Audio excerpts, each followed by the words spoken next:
Hello guys, this is Sunny's brother of MC memes పిల్ల. మనం intermediate అయిన వెంటనే కాంపిటేటివ్ ఎగ్జామ్స్ ప్రిపేర్ అవుతూ ఉంటారు. అలాగే స్టడీస్ అయిన వెంటనే ప్రభుత్వ ఉద్యోగాలకు అప్లై చేస్తూ ఉంటారు. డెఫినెట్లీ జాబ్స్ కొడుతూ ఉంటారు. ఇదంతా బాగానే ఉంది, కానీ ఇక్కడ వచ్చేసరికి రిజర్వేషన్ అనేది అడ్డుపడుతుంది.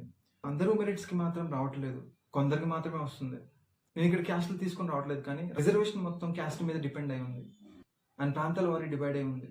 షెడ్యూల్ క్యాస్ట్ 16 to 17% పాపులేషన్ ఉంటే వాళ్ళకి 15% రిజర్వేషన్ ఉందంటే, అండ్ అలాగే గిరిజన తెగలు షెడ్యూల్ ట్రైబ్ వాళ్ళు 7 to 9% పాపులేషన్ ఉంటే వాళ్ళకి 7% రిజర్వేషన్ ఉన్నట్టు. అలాగే బ్యాక్వర్డ్ క్యాస్ట్ 41 to 45% పాపులేషన్ ఉంటే వాళ్ళకి కేవలం 27% ఉండడం. Economically weaker 10% reservation.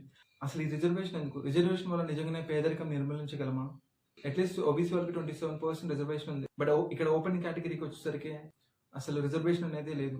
ఓబీసీ వాళ్ళకి వార్షిక ఆదాయం 8 lakhs కంటే ఎక్కువ ఉంటే వారికి రిజర్వేషన్ అర్హులు కాదు. ఓసీ వారిలో ఎకనామిక్గా వీక్గా ఉన్న వారికి 2022లో కొత్త రిజర్వేషన్ తీసుకొచ్చారు. అదే ఈడబ్ల్యూఎస్, ఎకనామికల్లీ వీకర్ సెక్షన్. ఇందులో 10% రిజర్వేషన్ ఓసీ వారికి ఉంటుంది. ఓసీ వారిలో ఎవరికైతే యాన్యువల్ ఇన్కమ్ 8 lakhs బిలో ఉంటుందో వారు ఈ ఈడబ్ల్యూఎస్కి అప్లై చేసుకోవచ్చు. ఈ ఈడబ్ల్యూఎస్ సర్టిఫికేట్కి అప్లై చేస్తే కొంతమందికి వస్తుంది, మరి కొంతమందికి రావట్లేదు. మన ఇండియాలో పేదరికానికి చెక్ పెట్టడానికి నా దగ్గర ఒక మంచి ఐడియా ఉంది. అదే ప్రాపర్టీ సర్టిఫికేట్.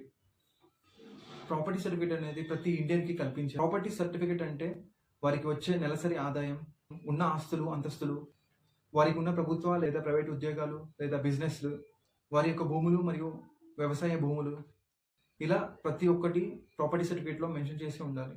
ప్రాపర్టీ సర్టిఫికేట్ని బేస్ చేసుకునే వారికి ఉద్యోగం లేదా విద్య అనేది ప్రొవైడ్ చేయాలి. ఇది ఫాలో అయితే డెఫినెట్లీ మన ఇండియాలో పేదరికం అనేది నిర్మూలించగలం. ఇంకా క్యాస్ట్ రిజర్వేషన్తో పని లేదు, పేదవాళ్ళని బాగు చేసే మార్గం ఇది ఒక్కటే ఉంది. ఈ ఆలోచన చాలా మందికి వచ్చింది, బట్ ఇంప్లిమెంట్ చేస్తే ఇంకా చాలా బాగుంటుంది. ఈ ప్రాపర్టీ సర్టిఫికేట్ అనేది మన సెంట్రల్ గవర్నమెంట్ ఇంప్లిమెంట్ చేస్తే డెఫినెట్లీ మన భారతదేశంలో కులం, మతం, ప్రాంతం అనే తేడా లేకుండా అందరికీ న్యాయం జరుగుతుంది. మన భారతదేశం పేదరికం నుంచి బయటపడుతుంది. ఈ ప్రాపర్టీ సర్టిఫికేట్ అనేది జస్ట్ నాకు వచ్చిన థాట్. మీ అభిప్రాయం ఏంటో కామెంట్స్ రూపంలో తెలియచేయండి. ఇలాంటి మరిన్ని అప్డేట్స్ కోసం please subscribe the YouTube channel MC memes పిల్ల.